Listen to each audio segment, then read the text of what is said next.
Last week we asked you guys who your favorite photographers were, and so many of you said Andrew Kearns and Sam Kolder. And while their styles are so distinctive, we thought it'd be interesting to show how you can shoot and edit like them. To be clear, we're going to show you nuances that we found to be consistent characteristics of their work to help you realize what you love about their styles and help you shape your own. You'll remember from our 10 tips video that we do not condone ripping off another photographer's work.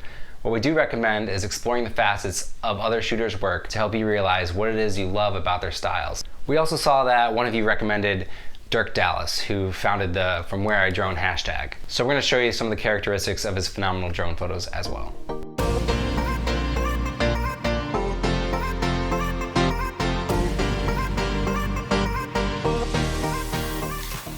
What we noticed about Andrew's photos is that, like us, he has a tendency to shoot with a 35mm lens with a wide open aperture. Today we're shooting at 35mm at f2.0 to achieve this look. We also noticed that he overexposes a little, so don't be afraid to push your highlights for a more airy look and feel like his. For Sam's photos, we noticed that he favors wide angle lenses, so we're shooting with a 24mm to achieve that wide dramatic look. We also noticed that his backgrounds are usually important and in focus, so we're shooting at a more closed aperture. f5.6 should be a good starting point. For Dirk's drone shots, it's important to keep the ISO low to keep the noise to a minimum. I'm shooting with the DJI Phantom 3, which has a fixed aperture of f2.8, so nothing to change there. For both Andrew Kearns and Sam Kolder, human subjects and beautiful or epic backdrops are a major part of their styles. However, they're still very noticeably different from each other because of the way they pose and style their shots. In Andrew's photos, the scenes generally appear to be more candid, like you've just stumbled upon a scene that was already happening. For this style, you shouldn't pose your subjects. Instead, capture a scene as it naturally unfolds or movement while it's naturally happening. What we noticed about Sam's photos is that his shots are heavily reliant on an epic backdrop, and the person in the shot is generally not the most interesting part. The person is typically posed and stoic and almost never looks at the camera. Furthermore, to accentuate the impact of the wide-angle lens, we noticed that he has a tendency to shoot on a different level than his subject, either above or below them. To achieve this stoical feeling, I stood still and relatively stiff with my face pointed away from the camera.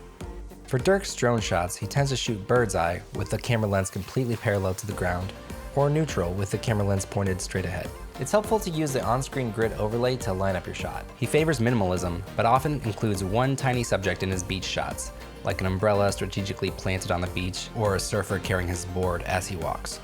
In this image, I captured 3 lifeguard stands that I felt helped anchor the image and provide a sense of scale. So before we talk editing, I want to mention that both Andrew and Sam have their presets available for sale. So if you want to see their exact settings, check those out in the description below. You will learn a lot more, however, by analyzing their editing and trying to recreate that edit in Lightroom yourself. I don't know their settings, but we try to get the tone and feel as close to theirs as we could. With Andrew's, his style isn't too dissimilar from our own. The first thing I noticed with our reference image is that it's bright and has good contrast to it. In the tone curve, you can see I lifted the black point slightly, and even more slightly brought the white point down. Then I made the slightest S curve to add some contrast. Back in the basic tab, I brought the highlights down to -40, lifted the shadows a lot, and lowered the blacks to -70. I also went ahead and tweaked the camera calibration settings, making the reds a touch more orange, the greens more of a blue hue and less saturated, and a more aqua hue for the blues, as well as a dip in saturation. So now my main goal is to get the skin tone just right. Right now it's a little too red, orange, and muddy. I made these tweaks in the HSL panel to help rein these colors in. Making the orange hue a little more yellow and the yellow a little closer to orange really helped the overall hue of the skin. Lifting the orange luminance helped brighten the skin. And now I think we have a pretty similar edit to Andrew's. With Sam's reference photo, the first thing I noticed is the orange and blue tones. The blue sky looks a touch more cyan and the orange hue looks reddish. So back on the photo Rachel took of me, I brought the highlights down, lifted the shadows, and lowered the whites and blacks. I also brought the contrast up to 15. An important step here was lowering the vibrance and saturation. For the tone curve, I lifted the black point ever so slightly and just tweaked the shadows and highlights of the curve until I got the contrast right where I wanted it while maintaining detail. Now the rest of the work is really done with HSL sliders. I made the hue of the reds really close to the orangest hue possible. The orange hue I knocked to the left to -25 to make it more red. I kept an eye on the sky and the water as I adjusted the blue and aqua hues.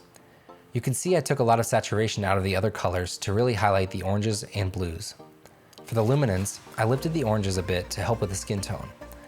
I also needed to wash out the sky a bit more and brighten up the ocean a tad, so that's why I raised the luminance for the blue and aqua. For split toning, I just added a touch of blue to the shadows. Other than my pale skin reflecting all the sun, we now have an edit along the lines of Sam's.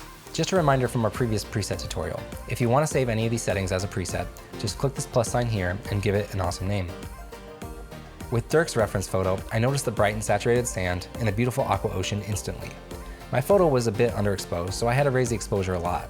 In my tone curve, I made a pretty strong S-curve to give it good contrast. As usual, I brought the highlights down and lifted the shadows.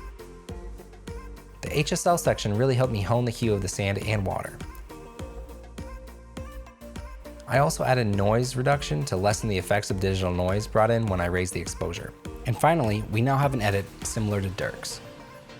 To recap, consider what lens and aperture will help you achieve your desired look. Decide on posed versus candid subjects. Hone your editing style. Bonus tip. Use other photographers as inspiration to define your own unique style as opposed to carbon copying their exact look. Don't discount their experience or expertise, and remember that it takes years of hard work to perfect your style. Put in the time and effort as frequently as you can. Thanks for watching. We want to reiterate that we don't condone just ripping off other photographers.